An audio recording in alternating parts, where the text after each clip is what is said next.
Welcome back, ladies and gentlemen. Paul Chamberlain, the Air Force guy, RV extraordinaire, coming in from Beckley's Camping Center today to show you the all-new. This is the Springdale Mini Series 1750. It's an RD it's a rear dinette. Great couples coach, as well as giving you the ability for that every once in a while, if maybe Aunt Sally decides to join you, gives you the room enough so that you can actually sleep an extra 1 or 2 people. For more information on this camper or any others, be sure that if you call, if you email, or if you stop by Beckley's Camping Center, you do ask for Paul the Air Force guy. But let's get on to this camper. Now you have your typical front here. Now, because it is a small camper, you're looking at just a little bit over 21 feet in length. Single axle.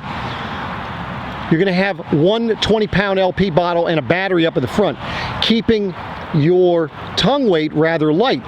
Keep in mind that when you're looking at vehicles, you want something that's going to be capable of at least, I would say, 700 pounds of tongue weight, because by the time you put equipment and gear and something in here, it could be that high. But this is what the front looks like. Nice thing with this awning.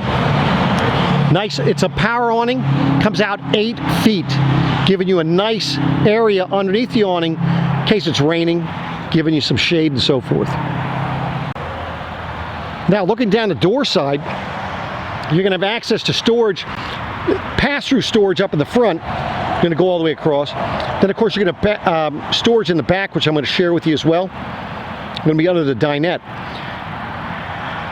Now, up front here, let me just show you the storage area, what you're looking at up here. So there's your storage, good size storage for you. A little bit taller inside than it is from the doorway.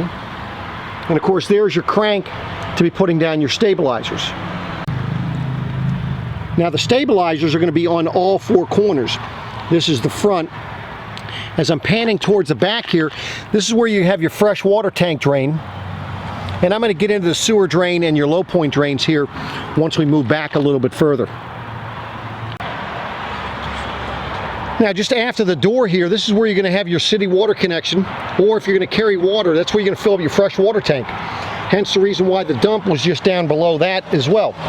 6-gallon Suburban water heater capable of giving you just a little over 10 gallons of hot water an hour. Just forward of the wheels here, this is where you're going to have your dump station. You're dumping your black and gray, clearly marked as you can see, black and the gray, but also the handle for the gray is gray and the handle for the black is black. In the event that yours is not that way, the easy way to figure out which one is what is that the black is going to be it's the larger dimension versus, as you can see, the gray is the smaller tube itself. So that's how you can tell which ones are which. Now also right here, this is going to be your low point drains. Caps are right off them right now, but makes it easy for you to get to them, and clearly marked. Blue being for the cold water drain, low point drain, and the red for your hot water side. Now, something that I talk about all the time is the fact that this is 30 amp 110. And it clearly states it right here. So it's 30 amp, it's 60 hertz. So I say 110, it's 110, 125 volt. That's basically the range it's supposed to be doing. The reason why I point that out, make sure that if you're putting a 30 amp connection at your home, that you tell the electrician that it is 110. Sometimes they set it up where it's 240, 220, 240, because it looks like a drier connection. So very important on that. Now with this cord, I like the fact that the cord they're giving you with this is 36 feet in length. Most other campers are giving you 25, so it makes it really nice. Now, because this is I like this kind of a electrical cord, but you've got to remember, this is a highway. As you can see, it's a highway coming into your camper. So a couple things you could do to keep rodents from coming up this. One, you could put Vaseline down here up several inches so they can't crawl up. But the other thing, more importantly, is put brass wool in here, not steel wool. Steel wool will rust. Put brass wool in here, and that way there when you close it, they're not going to be able to get in through there. So just word to the wise there. Now the storage bin on this side, this is going to be under the dinette on this side. And you're going to have access to this also from the inside. But good storage, as you can see, for being outside storage anyway. Well, outside, inside storage.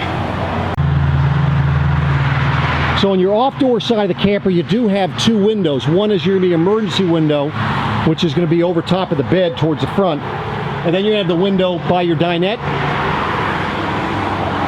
Good sized window. Going to let it, notice that they're heavily tinted. I have the shades down right now, keeping the sun coming out. And take a look at how large that window is on the back. Going to give you some great views when you're sitting at the dinette for your morning coffee.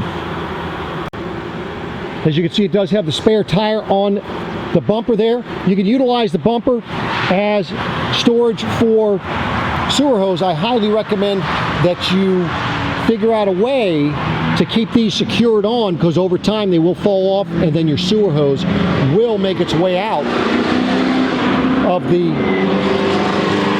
bumper while you're driving down the road. Now we're going to look down the door side. On the door side, again, you're going to have that storage up underneath the dinette here. Access again from here, or you can have access from the inside. And as I had mentioned, you're going to have stabilizers on all four corners. Now up on the roof, I don't know if you can see it, but you have your 13.5 AC. And it does have the Winegard Air 360. The benefit to that, that's your digital antenna for local TV programming.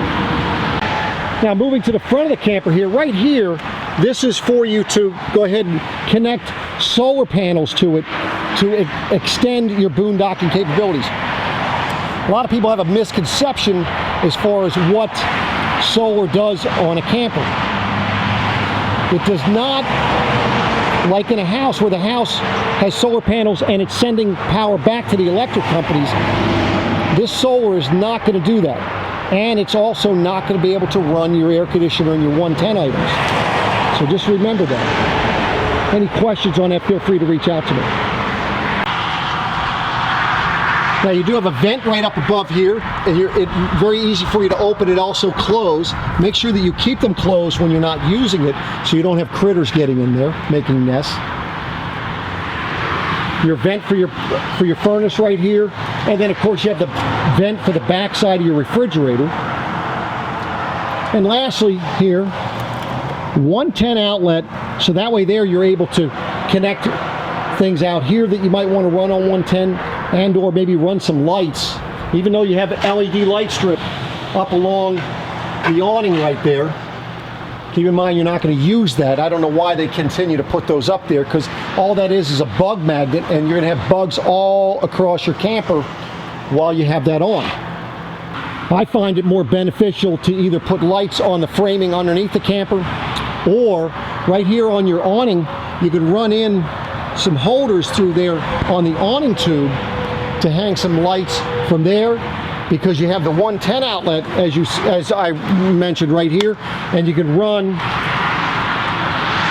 an extension cord across your arm here so that your lights are out here by the end. So even for an entry-level camper, this is going to give you some great features. The adjustable awning, it's electric as well, the awning light, and then you also have these solid steps. The benefit of a solid step is the fact that when you're going in and out, you're not shaking the camper as much as you would be if you had a free hanging step. Now you do have adjustable legs, as you can see. These legs on either side are adjustable. There's a pin right here, and you can slide that up and down. Just make sure that when you're adjusting your tongue jack on the front, that you either have the door open or the steps up, folded up in the doorway. Let me show you how these steps fold up. Okay, so when you put the steps away, what you're going to be doing is you're going to want to make sure that you open the door wide. So you can't have the awning out when you do this. So once you have your awning put away, then you're able to open your door all the way here. And then this is just going to fold right up on inside. Now you're going to want to sweep them off hose them off, whatever. Take it easy putting it up here. Do not slam it up there. Let me show you what's hooking it up in this area. So as it folds up in here, as you can see, you have this little piece that hits this metal on both sides, and then you have, as you can see, that part that's locking it in, and that is going to lock it in on both sides. If you're not gentle putting it up here and you slam it too hard, there is a possibility that this piece goes past here and they are bare to get back out. Now, I know some of you are saying, well, Paul, how does that stay in place?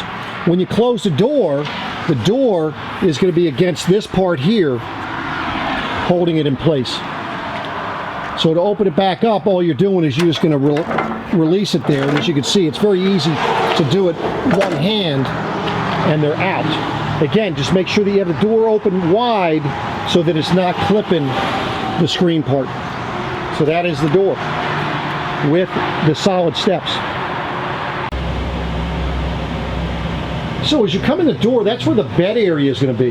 Now, because we were so short, they had to put the bed sideways. So this bed is 60 inches wide, like a queen bed, but this is what they consider an RV queen. It's 74 inches in length. And then, of course, you still have about a little bit over 18 inches of room here at the end, which is also going to give you storage so you can hang some clothes here. Now, in addition to this cabinet here, you do have a little storage up above there, and it does come with that little comforter there. And the window over there, that is you can actually use it, even though it's an emergency window, you can actually use it for air ventilation if you wish to. Now, there's no storage under the bed, so if you were to lift this mattress up, there's no storage, as you can see, under it. But what you're doing is, this wood here, they have things up underneath it here, the water heater and a few other things for components and so forth. Now, as far as for power, for while you're sleeping, you do have a 110 outlet over here, as well as USB, so this would be considered 12 volt. It's not going to be giving you 12 volts, but it's just like a USB charger that you would have in your vehicle. So also, right as you come in your door, this is where you're going to have your light switches. So number one is going to be your awning light. Number two, as you can see, all the lights that come on, you have the two back by the dinette, you have the one in the kitchen here, you also have one here over the door, and you're going to have the two over top of your bed there. Now, in addition to that light, you're also going to have a light over your countertop here, light over your cooktop. That'll be all the lights that you're going to have inside of your coach. Now, they put the bathroom in the middle. The nice thing with that is you don't have a long way to go if you are so when you're coming in right here, you're able to come right across, and there. Oh, I'm sorry. Didn't mean to do that. Sorry about that, folks. I didn't mean to cause a scene there, but as you can see, as you looking in here, you still have plenty of room in front of your toilet there, and it is the foot pedal toilet, so you don't have the hand push. You're gonna have nice, good storage that you can reach right next to the toilet. A lot of people just set their toilet paper right in there, and as you can see, that does reach into this area as well, and then you have additional storage down below there. Now, you do have the GFI outlet right there. Now, that GFI outlet is going to work multiple outlets. The one in the kitchen, the one outside, are going to most likely be on that same GFI. Now, you do have your medicine cabinet above there, as you can see, and a good size shower for you, and it's not a tall step for you to get in there. Give you an idea of what the medicine cabinet looks like with the door open. Also in here, of course, you do have the vent fan. Now, the reason why I like the smaller vent fan is you don't have to open a window. That way there, it's going to just pull the mist and so forth out of here, the fumes and so forth, without pulling cold air in if it was cold outside, or hot air in. So that's the benefit of having the smaller vent fan. Now let's talk about the dinette back here. It's a nice U-shaped dinette, but the beauty of it as well is this can make a bed, or you can even have it as kind of a U-shaped sofa if you wanted to, because you have some nice counter space back there. And then look at how big your windows are back there from a view standpoint.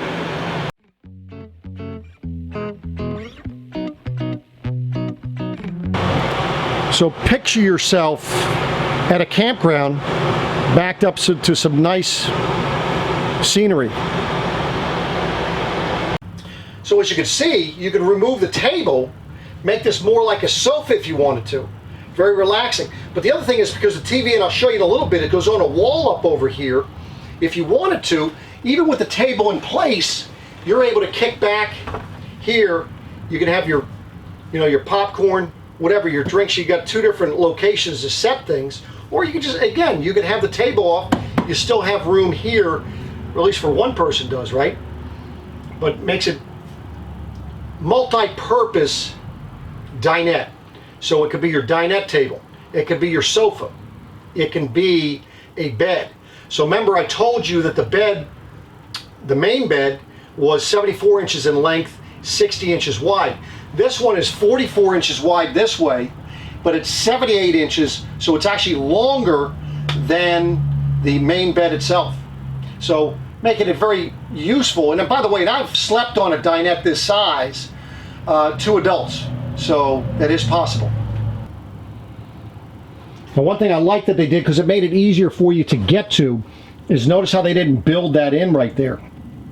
So you're able to put some things down there, or if you're sitting back there, you can tuck your feet under there. Now, I know you're probably asking me, well, Paul, you said that this thing makes a bed. You see this little lip right here? It's a lip on either side. Your table will fit right there, and then you're going to take that center cushion right there, this cushion right here, and that cushion right there to fill in that space, and you will have a bed. So there you have it. That's what the bed would look like. And as you can see, it comfortably sleeps 2 adults. Now, I know what you're saying. You're saying, well, Paul, what do you do with those other pieces? Well, they're just like this. You could set them up here. You can actually throw them, if you wanted to, you could throw them up underneath there, because they're going to be space there. That's where you can put the legs for that as well. So that is how you make the bed.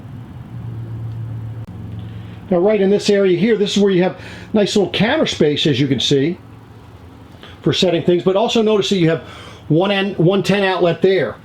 You have another 110 outlet there. Gives you access to doing multiple things, coffee pots, Instapots, and so forth.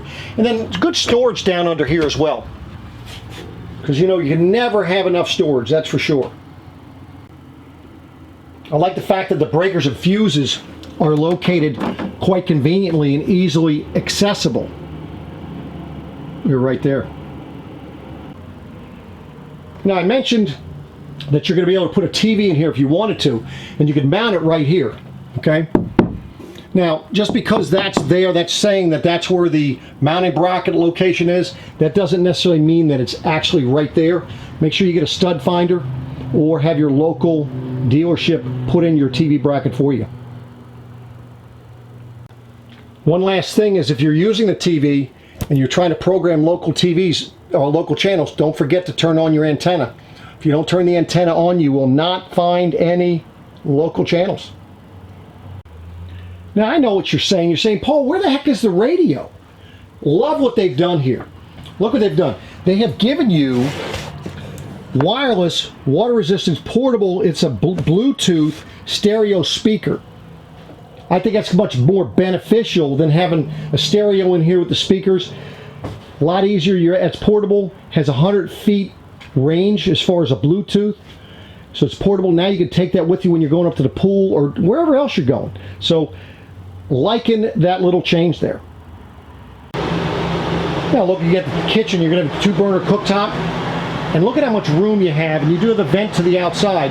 But you have a lot of room and nice lighting on that too. That lights up that area pretty well.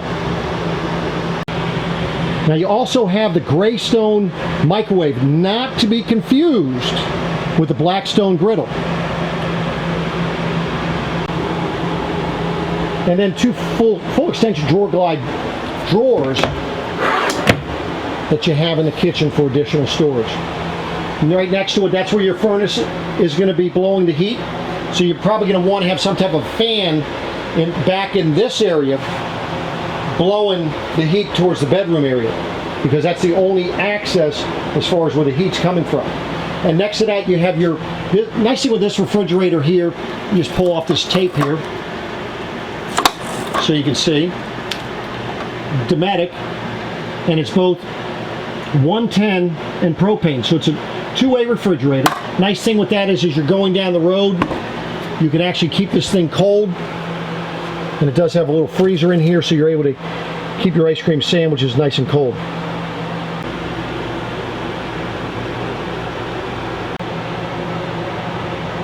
Now to open this, what you're doing is you're just pushing up on this button and pulling out at the same time. I know a lot of people get confused with that.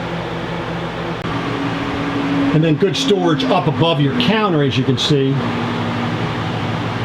for additional items. Now the nice thing about having the air conditioner to the back of the coach, right now I have it so it's blowing, I'd say, the majority of the air forward, so you can actually feel the air up in this area here. But the benefit is that you don't have that noise right up above you while you're sleeping, and you're actually getting more of an airflow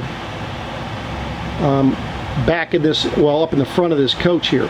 So that's all the way in the back.